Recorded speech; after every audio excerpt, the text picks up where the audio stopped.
Mais ça, voilà, donc ça, non. Mais pourquoi vous les musulmans, vous ne devenez pas chrétiens? Non, pourquoi? Pourquoi vous ne devenez pas chrétiens? Nous, on devient chrétien, quoi. Ouais. C'est ce qu'il y a un qui m'a demandé.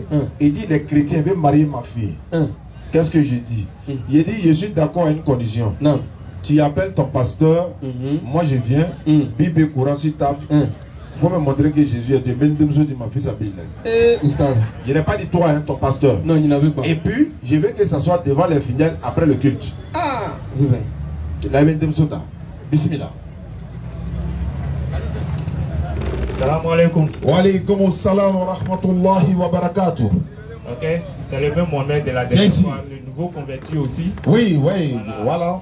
Juste pour dire aussi, pour encourager aussi mes soeurs qui viennent d'arriver. Effectivement, ça tombe bien. Tout à l'heure, Oustad a parlé de comment l'organisation en islam, comment l'islam est discipliné. Oui. L'islam, c'est que j'ai appris un peu selon la méditation. C'est comme si on verse beaucoup de choses, beaucoup de... Je ne sais pas comment prendre l'exemple. Un peu, bon, on nous met nous tous ensemble. On dit, bon, ok, musulmans, Allahu Akbar, tout le monde est déjà en rang. C'est dit, c'est déjà né, c'est déjà en nous-mêmes déjà. On n'est pas ordonné, on est ordonné dans tout ce que nous faisons un peu. Donc juste un peu pour encourager un peu cela. Et juste pour dire, on ne rentre pas en islam, ne comparez pas les djoulas et les musulmans. Voilà, oui. Quand on vient être musulman, c'est l'islam qui nous a séduit, c'est pas le djoula qui nous a séduit. Donc ne regardons pas le comportement de nos frères djoula pour pouvoir nous décourager parce que lui il a fait ceci, parce qu'elle a fait ceci, donc du coup ça me décourage.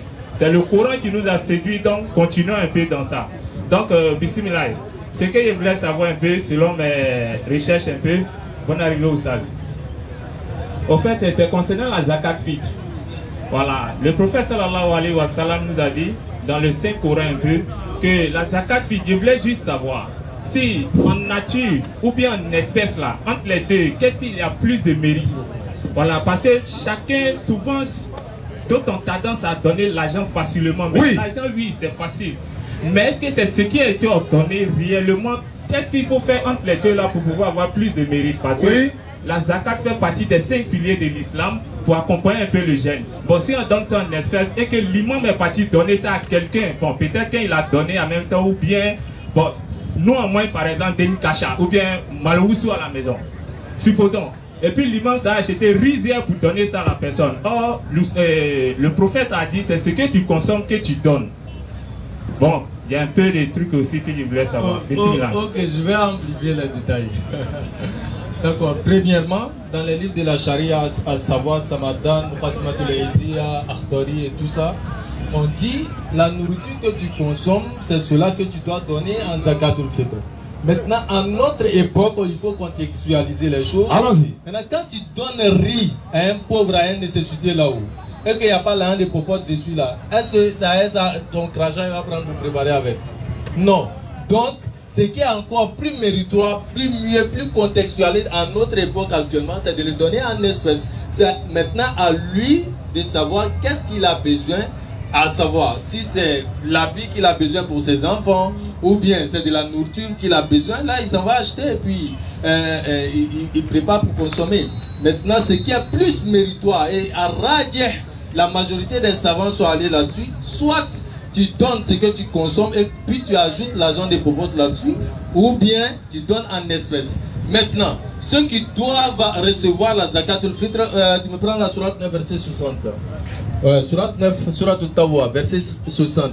Ils vont citer ceux qui ont droit au zakatul fitr.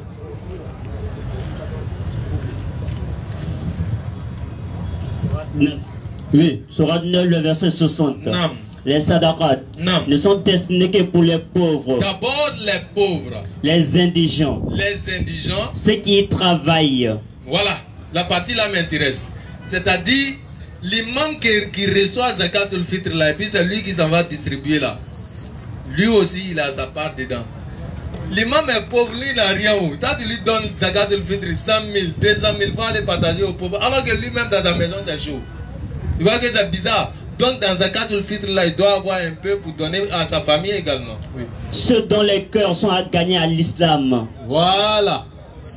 C'est-à-dire les convertis qu'on est en train de célébrer actuellement.